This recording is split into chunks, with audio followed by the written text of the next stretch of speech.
Bonjour et bienvenue à cette édition de Santé, Sciences et Développement, le magazine scientifique de SciDev.net, en partenariat avec votre radio. Au micro, Sylvia Coussan. Au menu de cette édition, en RDC, un médicament contre la maladie à virus Ebola a été officiellement présenté par l'Institut national de recherche biomédicale. La mise sur le marché du produit dénommé Ebanga est-elle saluée par la population ? Au Togo, l'état d'urgence sanitaire qui devait s'achever le 15 septembre a été prorogé de 12 mois, une décision de l'Assemblée nationale qui permet au gouvernement de légiférer par ordonnance dans la riposte contre la pandémie du coronavirus. Au Cameroun, l'Ordre national des pharmaciens réaffirme son combat contre la vente illicite des médicaments. Il faut souligner que cette activité représente près de 45% du marché global des produits pharmaceutiques. Qu'est-ce qui cause le hoquet et comment s'en débarrasser ? La réponse dans notre rubrique Kesako. Et puis l'agenda scientifique de la semaine, ce sera comme d'habitude en fin d'émission.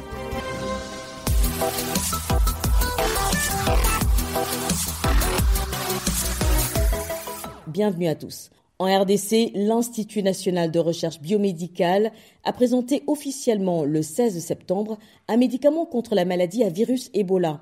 Dénommé Ebanga, ce produit est destiné à combattre Ebola, le virus qui a déjà fait plus de 15 000 morts à travers le monde depuis son apparition. Il se transmet à l'homme par les animaux infectés et la transmission humaine se faisant par les liquides corporels. La mise sur le marché de l'Ebanga, elle, est saluée par la population. Sur place à Kinshasa, les précisions de Bertrand Mayumbu.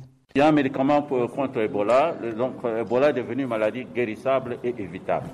Ces mots du virologue de 79 ans, le docteur Jean-Jacques Muyembe Tanfoum, sont restés sans commentaire et rassurer un groupe de journalistes venus lui poser la question sur le nouveau médicament contre la maladie à virus Ebola. Ceci se passe à l'Institut national de recherche biomédicale, INRB, dont il est le directeur général, présentant et saluant ainsi l'arrivée sur le marché du traitement Ebanga, anticorps monoclonal approuvé en décembre dernier par l'Agence américaine des médicaments, FDA. Plus de 40 ans après avoir découvert le virus Ebola dans une région reculée de l'époque appelée Zaïre, cette effrayante maladie a engendré un cumul de plus de 3200 cas confirmés et plus de 2200 décès en République démocratique du Congo, d'après le bulletin de janvier 2020 de l'Organisation mondiale de la santé sur la riposte à l'épidémie. Jean-Jacques Muyembe s'est dit être le plus heureux de Congolais pour avoir passé 40 ans témoin et acteur de la lutte contre cette maladie terrifiante et meurtrière. Vaincu aujourd'hui, il est évitable et guérissable. La nouvelle faisant le tour du pays a rempli de joie les autochtones, victimes directes d'Ebola ou indirectement par un des membres des familles ou par des proches. Marie Batési, enseignante à Goma, s'exprime. C'est très important parce que nous avons assisté beaucoup de cas, nous avons perdu nos proches, nos connaissances à cause de cette maladie. On n'avait pas les médicaments. À cette maladie-là dangereuse qui a séparé de familles, appauvri davantage le foyer. C'est une très bonne nouvelle qui nous réjouit beaucoup. Cependant, Ebanga, le remède guérisseur d'Ebola, ne sera pas vendu au grand public, mais sera disponible au siège de l'Organisation mondiale de la santé à Genève et à l'Institut national de recherche biomédicale INRB de Kinshasa pour être utilisé en cas d'épidémie. Kinshasa, Bertrand Mayumbu, pour Santé, Sciences et Développement. Au Togo, l'état d'urgence sanitaire qui devait s'achever le 15 septembre dernier a été prorogé de 12 mois par l'Assemblée nationale. Le gouvernement pourra alors légiférer par ordonnance pendant cette période, puisqu'il dispose désormais de l'ensemble des outils juridiques lui permettant de prendre les mesures nécessaires face à la crise sanitaire. Les détails à Lomé avec notre correspondante Nada Ibrahim. Le 14 septembre dernier, le Premier ministre togolais Victoire Toméga Dogbe était face à l'Assemblée nationale. Le gouvernement a demandé 6 mois de prorogation de l'état d'urgence. À la fin de la séance, la représentation nationale lui a accordé 12 mois. Victoire Toméga Dogbe explique que cela permettra de mieux gérer la crise sanitaire. Nous permettront de encore mieux gérer la riposte, mais aussi de réagir avec beaucoup plus d'efficacité. Le gouvernement, pour sa part, reste mobilisé pour renforcer les mesures quand cela est nécessaire, même s'assurer de l'effectivité de leur application et de faire le contrôle, faire l'évaluation au fur et à mesure et de proposer des ajustements. Pour Diéré Commandé Gatama, député à l'Assemblée nationale, la période importe peu. C'est ce qu'on en fait qui compte. Nous considérons que dans 6 mois, on n'aurait pas réglé le problème. Donc pourquoi ne pas se donner le temps nécessaire en sachant que de toute façon, on aura des ruptures de commande de vaccins. La durée d'habilitation n'est pas la plus importante parce qu'aujourd'hui, il faut penser aux populations, il faut penser à la vie chère, il faut penser aux entreprises privées qui sont en état de stress. Le virus a muté. Et donc, nous, notre inquiétude, c'est qu'est-ce que nous faisons de cette période. Nous avons trouvé qu'il y avait beaucoup de failles dans la riposte et qu'il fallait peut-être non seulement l'humaniser, mais le rendre plus pratique. Donc aujourd'hui, nos regrets ne concernent pas forcément la prorogation, mais beaucoup plus ce que nous allons faire avec la prorogation. L'état d'urgence de 12 mois a pris effet le 16 septembre dernier. Le pays fonctionnera sur la base des dispositions prises par le gouvernement en fonction de l'évolution de la crise sanitaire. Nadia Ibrahim, Lomé pour Santé, Sciences et Développement. Au Cameroun, à l'occasion de la célébration de la 11e journée mondiale du pharmacien le 25 septembre, l'Ordre national des pharmaciens a réaffirmé son combat contre la vente illicite des médicaments, une activité qui représente environ 45% du marché global, soit un total de 60 milliards de francs CFA. Le point avec notre correspondante à Yaoundé, Béatrice Kazé. Installés en bordure de route dans les carrefours ou les marchés, les vendeurs illégaux de médicaments pullulent dans les villes camerounaises. Sans formation dans le domaine médical et sans expérience, plusieurs d'entre eux prescrivent parfois des traitements aux personnes qui font recours à ces pharmacies de rue. Selon l'Ordre national des pharmaciens du Cameroun, la consommation des médicaments issus du circuit illicite est dangereuse pour la santé.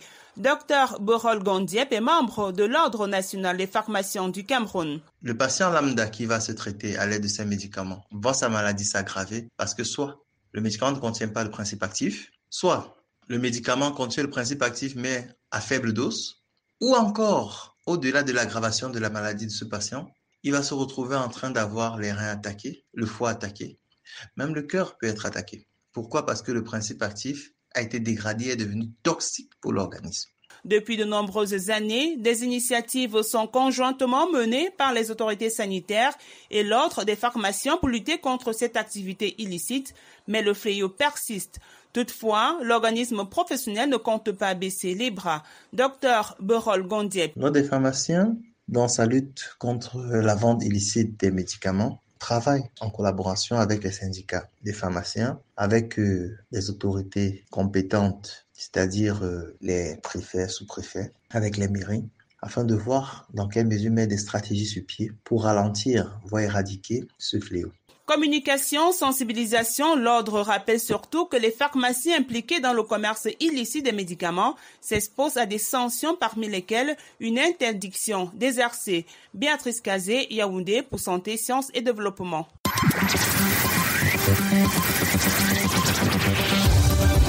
Kesako, qu'est-ce que c'est? Vos questions à la rédaction, les réponses de nos experts. La question de cette semaine nous vient du Burkina Faso. Je vous propose de l'écouter. Bonjour, SciDev.net. Je me nomme Touré Aïcha. J'appelle de Bobo-Dioulasso, la capitale économique du Burkina. J'aimerais savoir qu'est-ce qui cause le hoquet et comment s'en débarrasser lorsqu'il survient. Merci. Direction Ouagadougou pour retrouver notre correspondant Abdelaziz Nabaloum. Bonjour Abdelaziz. Bonjour Sylvie, bonjour à tous les auditeurs. Vous êtes notre correspondant au Burkina Faso et vous êtes allé à la quête de réponses à la préoccupation de notre auditrice. Effectivement, le hoquet est une préoccupation pour de nombreuses personnes qui en souffrent généralement sans connaître les causes. Pour éclairer la lanterne de notre auditeur, nous avons rencontré le professeur Roger Sombier. Il est hépato-gastro-entérologue au centre hospitalier universitaire Yalgado Ouedraogo de Ouagadougou. Le hoquet, en fait, c'est une contraction coordonnée, on va dire, de tous les muscles de la respiration, avec une fermeture au niveau supérieur qu'on appelle la glotte et qui fait donc un bruit caractéristique. De façon, on va dire, il y a 3 types de hoquet. On peut avoir un hoquet isolé, banal, c'est ce que nous avons tous comme ça. Donc, on ne sait pas quelle est l'utilité, quelle est la fonction. Ça survient quelques secondes, très bref, et puis les petites mesures habituelles que nous connaissons tous, boire un verre d'eau, inspirer et bloquer donc la respiration, chacun a sa petite méthode, et puis ça passe. Ça, c'est le hoquet isolé, donc banal. Et puis il y a le hoquet donc qui est dit aigu. Donc là, ça dure un peu plus. En fait, la manifestation, c'est toujours la même chose. Mais en général, donc, c'est que ça dure moins de 2 jours, ce hoquet-là. Lui n'est pas très embêtant aussi. Donc, avec les mesures habituelles, on arrive ça passe. Et il y a le hoquet maintenant qui va perdurer, qu'on peut appeler chronique. Chronique, ça veut dire qu'il dure plus de 48 heures. Et on appelle ça également un hoquet rebelle. Après, ça peut être permanent ou intermittent sur des semaines, voire des mois. Alors, les causes du hoquet, le hoquet isolé, banal, qui dure juste quelques secondes, quelques minutes, et puis il passe tout seul, sans qu'on ait besoin de prendre de mesures particulières. Lui, il est physiologique, il est normal, il est sans gravité. Après, celui qui peut durer moins de 2 jours, les causes, ça peut être un repas abondant, excessif, avec un estomac qui est trop distendu. On a de l'air dans l'estomac, au niveau de la partie supérieure, qu'on appelle la poche à air gastrique. Ça peut être un excès donc de boissons gazeuses, ça peut être lié au stress, à l'alcool ou à certains médicaments. Donc ça, c'est le hoquet qui dure, comme j'ai dit, entre 1 et 2 jours, pas plus. Maintenant, celui qui dure plusieurs jours, voire plusieurs semaines, plusieurs mois, de façon continue ou intermittente, lui, les causes maintenant sont multiples. On va commencer par la partie digestive, qui est ma spécialité. Donc la cause la plus fréquente chez nous, ça va être ce qu'on appelle un reflux gastrique. Donc on a du liquide acide dans notre estomac ou de l'air. Et si on a un reflux donc du contenu de l'estomac qui remonte vers l'œsophage et qu'il est irrité, que voilà, il y a le diaphragme qui est à côté, voilà, il y a des paquets nerveux, ça peut être la cause du hoquet. C'est la cause la plus fréquente. Donc ça, c'est les causes au niveau de l'œsophage. Après, on peut avoir des causes au niveau de l'estomac, s'il y a un cancer de l'estomac. On peut avoir donc des causes au niveau de l'abdomen, s'il y a des problèmes au niveau du foie. Le hoquet ne représente pas en lui-même un danger pour le patient, ni cause de la mort du patient. Mais il peut avoir un impact négatif sur sa qualité de vie. Si ça dure plusieurs jours, ça va perturber son sommeil, ça va perturber son moral. Donc il va être déprimé, il va être anxieux. Alors le meilleur traitement, ça va être celui de la cause. Si on pense que c'est un problème au niveau digestif, au niveau de l'œsophage, avec une irritation de l'œsophage en rapport avec le contenu de l'estomac qui est très acide, qui remonte et qui irrite l'œsophage, l'estomac lui est protégé contre l'acide, mais l'œsophage non. Donc là, dans ce cas, il faut mettre des médicaments qui vont contrôler et réduire l'acidité. On n'a pas un traitement, un médicament spécifique comme ça pour dire que ça soigne le hoquet.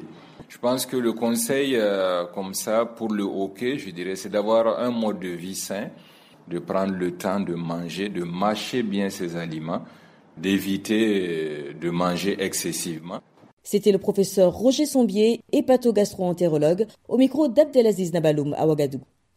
Si vous aussi souhaitez nous adresser une question et une seule chose à faire, appelez, écrivez ou laissez un message vocal au numéro WhatsApp suivant, le +221 77 846 54 34. Je répète, le +221 77 846 54 34.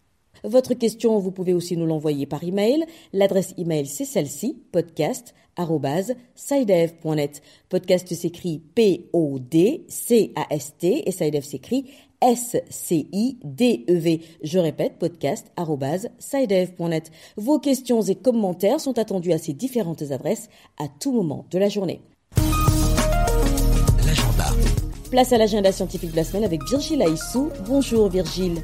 Bonjour Sylvie, bonjour chers auditeurs. C'est l'heure de nous faire découvrir le contenu de l'agenda pour cette semaine. Quels sont donc les événements scientifiques à retenir ?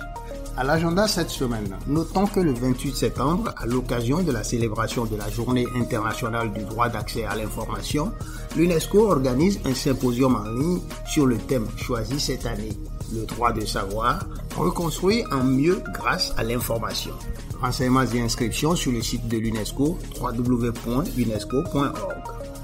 Et puis le 29 septembre 2021, la FEFOG, Fédération francophone d'obstétrique et de gynécologie, organise en partenariat avec l'Agence universitaire de la francophonie un webinaire sur les maladies trophoblastiques gestationnelles. Sachons-le, les maladies trophoblastiques gestationnelles représentent la seule affection tumorale directement liée à l'œuf. Elle constitue un problème majeur de santé publique dans les pays en développement, singulièrement en Afrique subsaharienne. Voilà Sylvie, ce sera tout pour cette semaine. Merci Virgile, merci également à vous mesdames et messieurs d'avoir suivi cette édition de Santé, Sciences et Développement qui s'achève. Rendez-vous la semaine prochaine pour une nouvelle émission, même heure, même fréquence. D'ici là, portez-vous bien. Cette émission est disponible en podcast sur le site scidev.net/fr. Cette émission a été réalisée sur financement du CRDI, le Centre de recherche pour le développement international, un organisme public canadien. Le CRDI investit dans le savoir, l'innovation et les solutions afin d'améliorer les conditions de vie dans les pays en développement.